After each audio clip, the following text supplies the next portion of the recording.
timeline, Blackboard is going to stay live until the end of December 2025. So you'll have adequate time to resolve any incompletes or grade challenges, because that was part of one of the reasons why we wanted to go first. Because then I knew in the timeline, Blackboard was still going to be there as long as we needed it to resolve those issues. We also will work with faculty who want to download for their own records any materials out of Blackboard.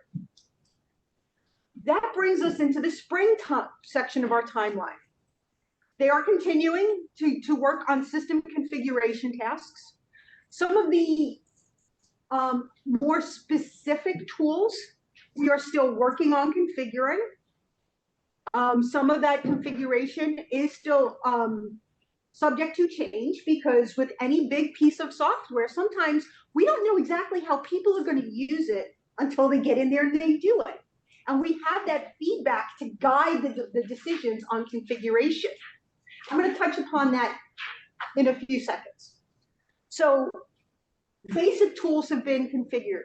We are also still working with the vendors for our supplemental third-party plugins like Turnitin and Perusal and PlayPosit.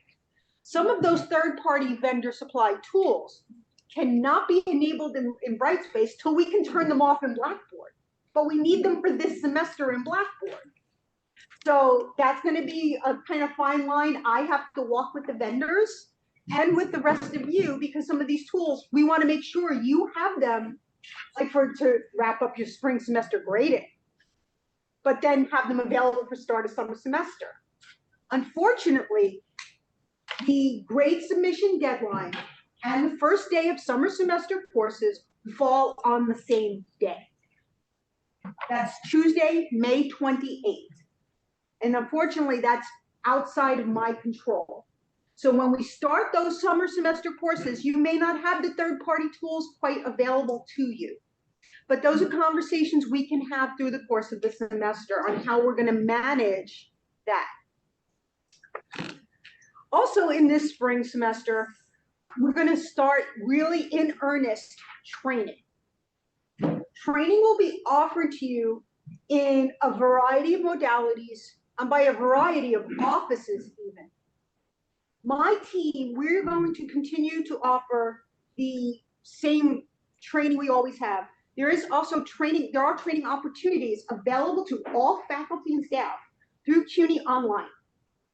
Those sessions will be beginning also in February.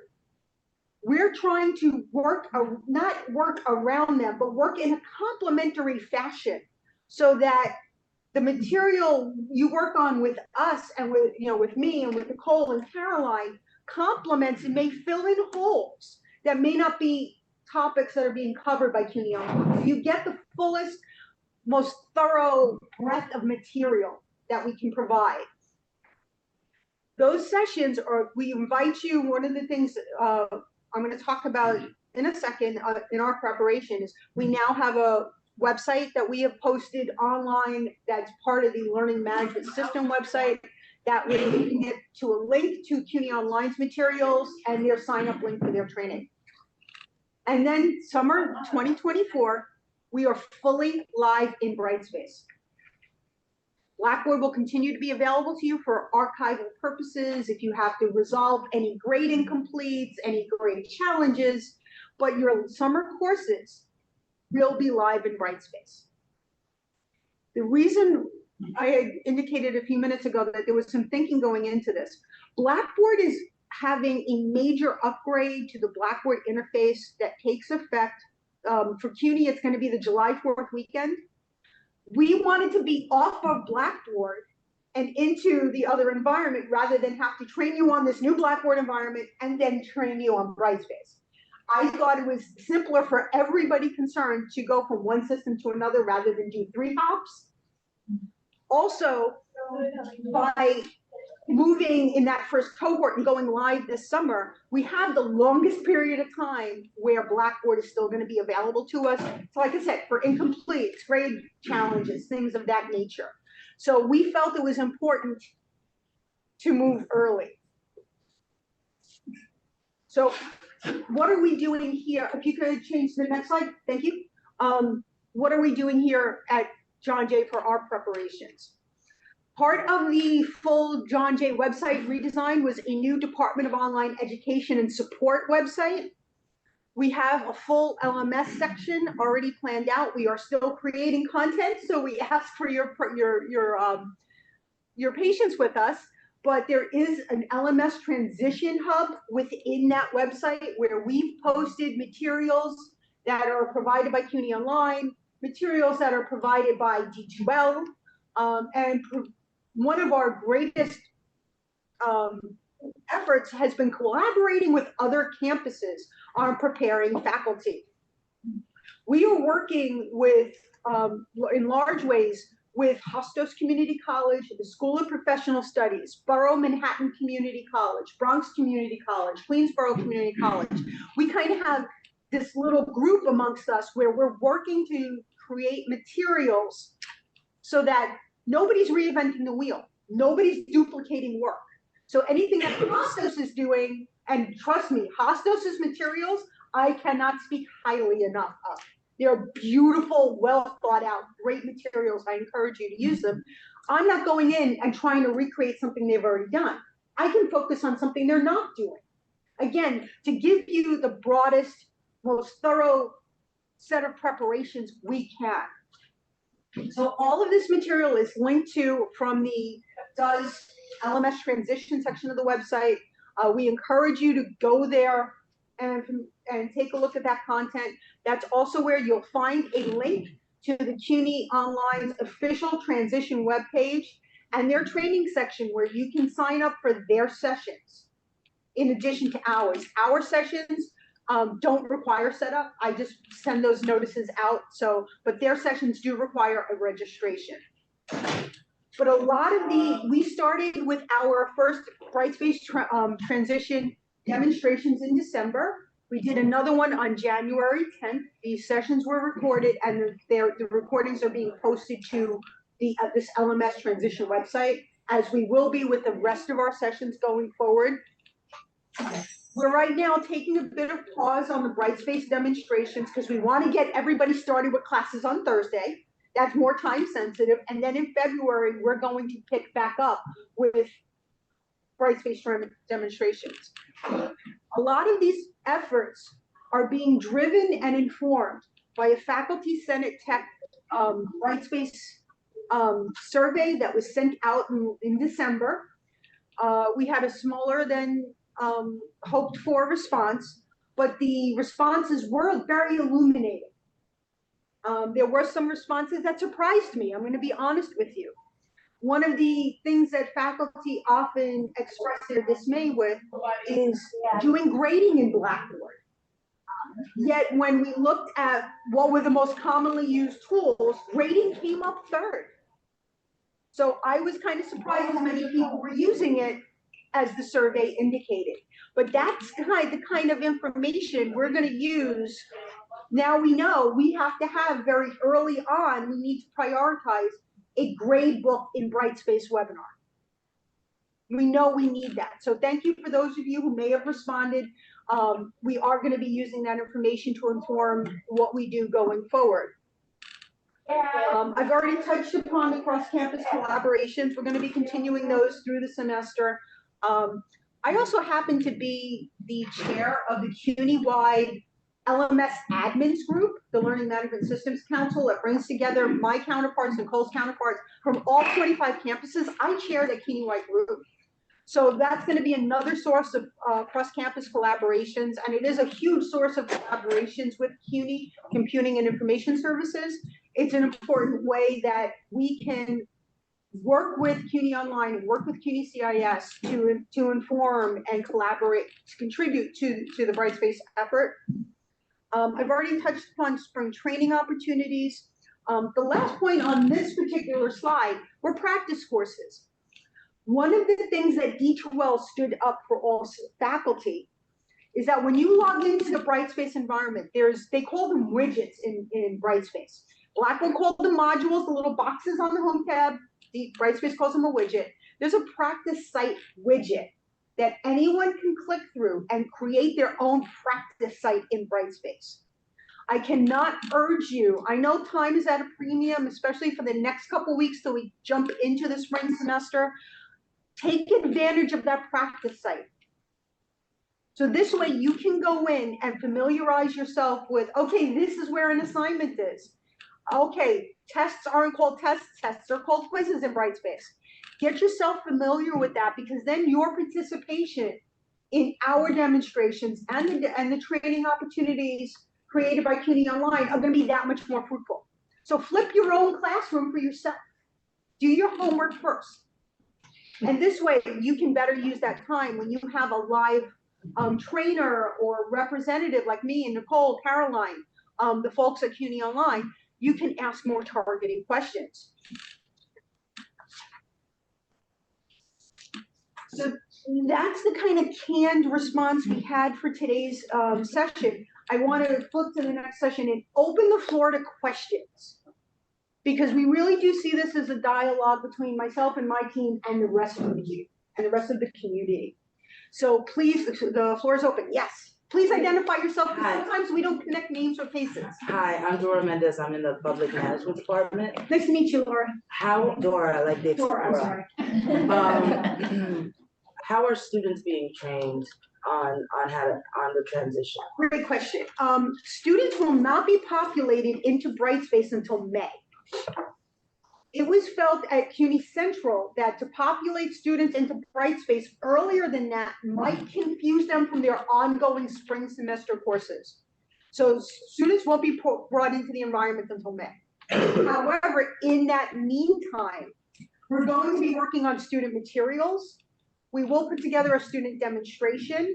We're planning on offering one, but how should I say this? Participation is going to be a problem. In my 20 years of doing this, students showing up for training is even worse than faculty. They don't come. So we're gonna offer it. We can, if you've got a carrot, I can put on my stick to entice them to show up. I'm happy to entertain any ideas. We'll offer it, but I really don't have a lot of confidence students are gonna show up for it. But we're going to offer it. Yes, no. Hi, Noé Dinnerstein, Art and Music. Some of us have extensive frameworks for online asynchronous courses that we developed initially during the pandemic, and we have shells that are going to have to be carried over. Some of them are older than 2 years because they haven't been used. I assume there'll be some way that we could target certain things to be brought over. But let me address that point. Yeah. One of the workshops we are planning, or webinars we're planning for the spring, is how to exactly do that. Because CUNY will only bring over those certain semesters.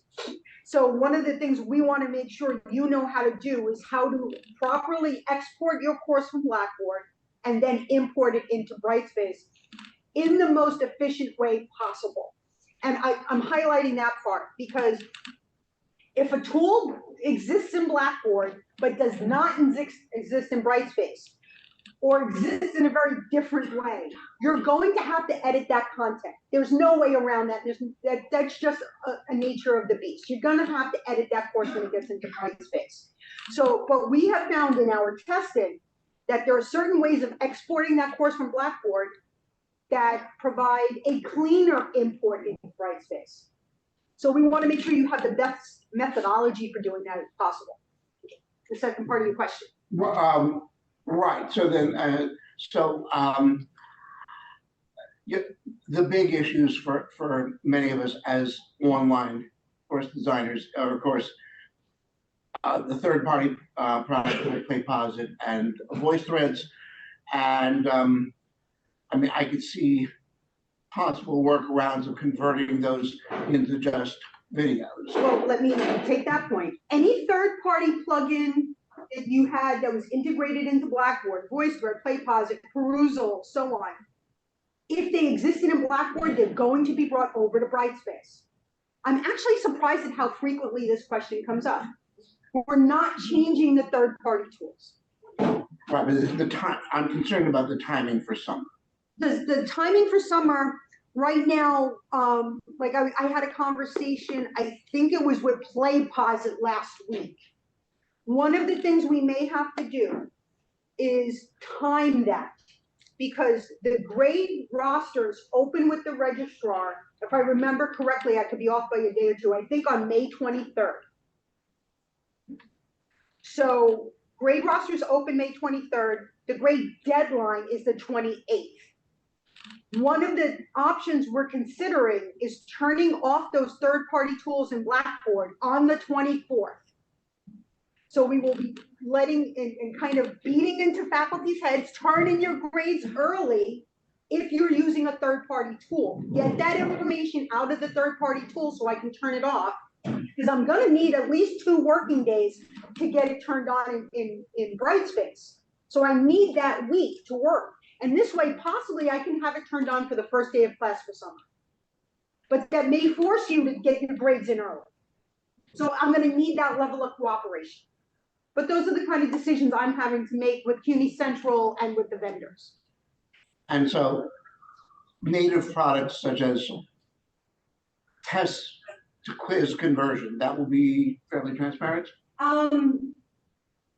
Some of the tools are, Nicole, you've tested that, haven't you? Yeah, so when you're bringing over your tests over to what Brightspace is calling quizzes, there are going to be some differences based off of things like how you set up the questions to display. All of the questions will come over.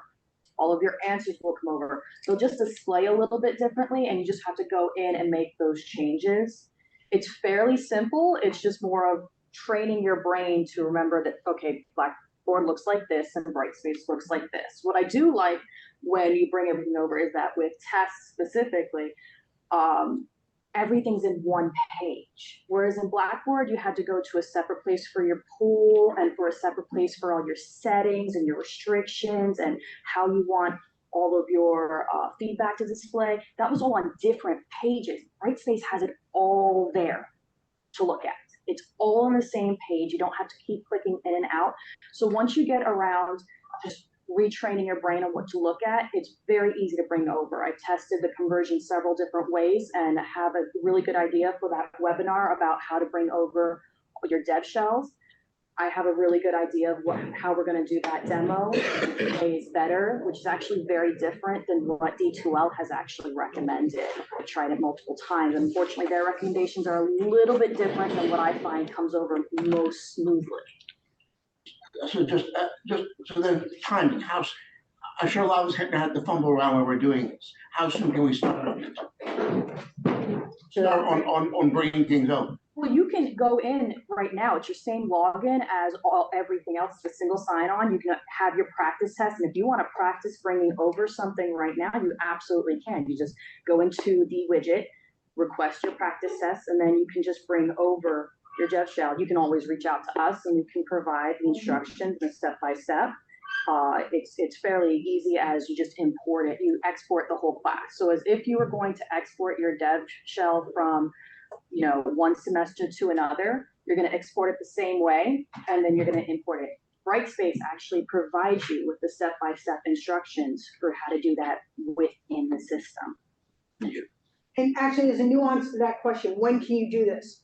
And I realized I should have put this on the timeline.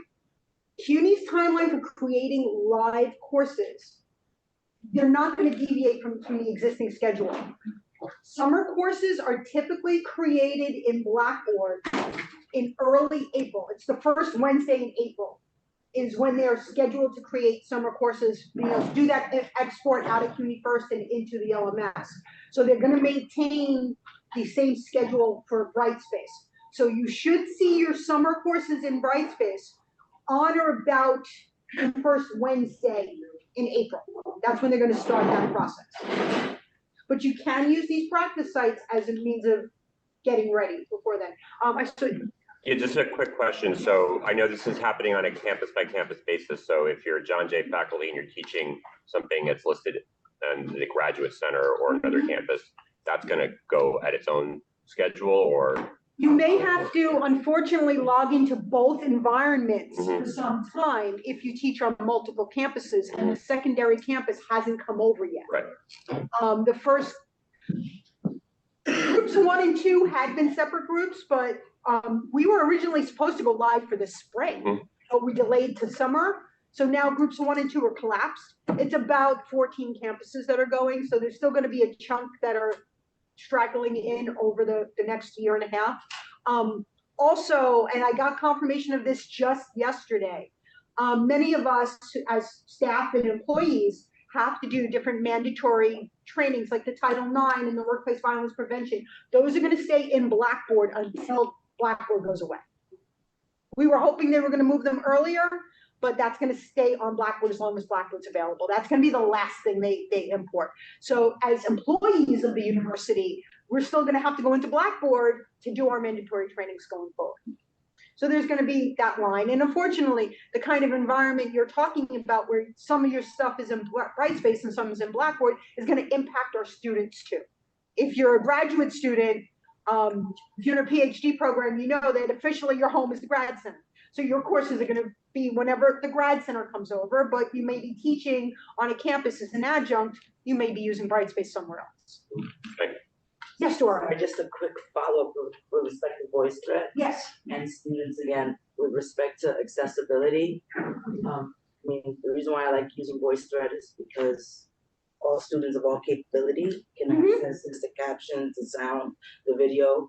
And so when will that, is that gonna happen automatically? How will When we get ready to go live with VoiceThread, that's coming over exactly as it is, because VoiceThread is what's called an LTI, is the techie shorthand for it, Learning Technology Interoperability Standards. Anyway, but it's an LTI. It's actually supplemental vendor provided software. So even though you open Blackboard and it's right there on the screen, it's not in Blackboard. It's on the vendor side. So it's really portable from one LMS to another.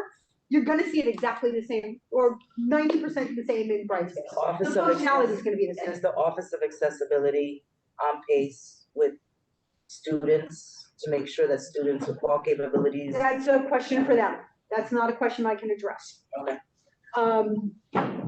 One thing though about things like multimedia in Brightspace, it actually has kind of more built-in accessibility for captioning and things like that than Blackboard does. And if you've been using the Blackboard Ally tool, that little scale on your screen that tells you how accessible your content is, that is coming with us. We're going to keep that product because that is another LTI. So even though it's Blackboard owned, it's going to be available in Brightspace. Just looking at time, yes. I'm Sarah Martucci. I'm in the sociology department. This is a very specific question, but I've taught on Brightspace before at a different school, and it was an online class. And I teach online here and at School of Professional Studies. When I taught at the previous institution, Brightspace did not have adaptive release to have weeks populated, but then opening up at a certain time. Are we going to have that on Brightspace here? It's called conditional release in Brightspace, and yes, it is available. It is a tool we've enabled. Okay, great. And also, I mean, talking about that, jogged my memory about one other thing that I actually like about Brightspace is if you have a student with accommodations, and Dora, this kind of goes to what you were saying, in Blackboard, you have to go into every one of your assessments and set that assessment for that student's specific accommodation. Like if they get time and a half on a test, you have to go into Blackboard every test and set that setting. In Brightspace, you can go into the student and set that time and a half, and it carries through every test in your course.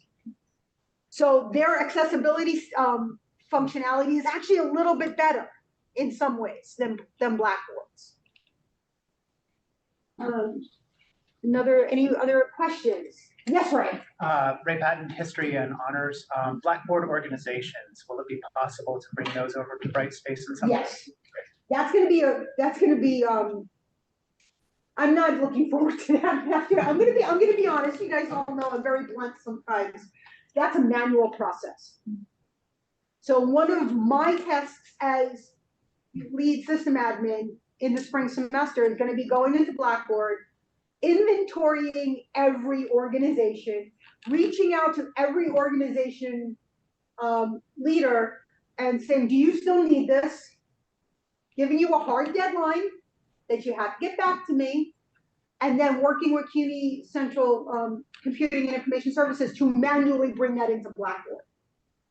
So, and I'm gonna have to do this for anybody who's got a development shell, and you can imagine how many thousands of those we've accumulated over the years. Because those are not tied to a semester, they're not part of the automatic import. So that's gonna be one of my heavy lifts for the spring, is getting all that content over. But again, Blackboard's gonna be live until December 2025. So if we miss one, I can always go in and get it later. I have a year and a half to get that content off Blackboard. So, but yes, that is one of the things we're doing. Anyone else? Hi, Abby, you got a question for me? I've been listening online. How long since we've been with Blackboard a long time, but we understand that was longer than usual. How long do you think we'll be with Brightspace? I don't know. I mean, again, I'm going to be honest with you. Part of the reason why I think we were with Blackboard as long as we were was the administration, both at CUNY Central and at CUNY CIS. And in the past, this is opinion, but I'm saying this as having been a Blackboard admin at CUNY as long as CUNY's had Blackboard, because I was at another CUNY campus before coming to John Jay. The administration back then at CUNY Central Computing was risk averse. That is not a sentiment I believe is true of the current leadership at CUNY CIS and CUNY Central. They're much more interested and inclined to innovation and change and keeping us current where previous administrations didn't. So being that there's this the approach is shifting, I don't think we're gonna, if Brightspace no longer fits our needs, I can see us moving off of it. Because remember, that contract only runs 5 or so years, and we're already a year into that contract. It depends upon what they offer us, but I do think there's a sea change in how technology is created. Because in my opinion, like I said, this is opinion, it's, not anything other than that. Sometimes we were risk averse to the point that became risk. And we didn't innovate, we didn't change, we didn't keep up with the times as much in terms of technology as much as we should have. And I'm kind of excited by the change in approach. That we're going to be open to making things better. Because maybe we did stay on Blackboard longer than we did. I know we stayed on Blackboard Original Learn longer than we should have. This new interface change has been available from Blackboard for 5 years. We should have gone to it 5 years ago because it is better. But we had a different CIO then at CUNY Central. Seb Promosa is much more open to collaboration and change. So I can't say how long we'll be on it, but I'm thinking we may not stay if it doesn't work. But again, opinion. And in your opinion, is it likely that future appealing platforms will be as smooth as possible in their transition? I mean, will they be seeing themselves as wanting to be accessible from one system to the next? That really requires a crystal ball on the LMS industry. I wish I had gained over the last 20 years. I think this transition, hopefully, will teach us something about how to do a transition. And that's a skill we can take into the next one. Of course, that requires a lot of human capital and openness to learn. And I can't speak for everyone. I mean, I know I'm seeing, for me, this is a great learning opportunity, and I'm encouraging Nicole and Caroline to think of it that way too. And I know I'm learning things that I can take forward. Thank you.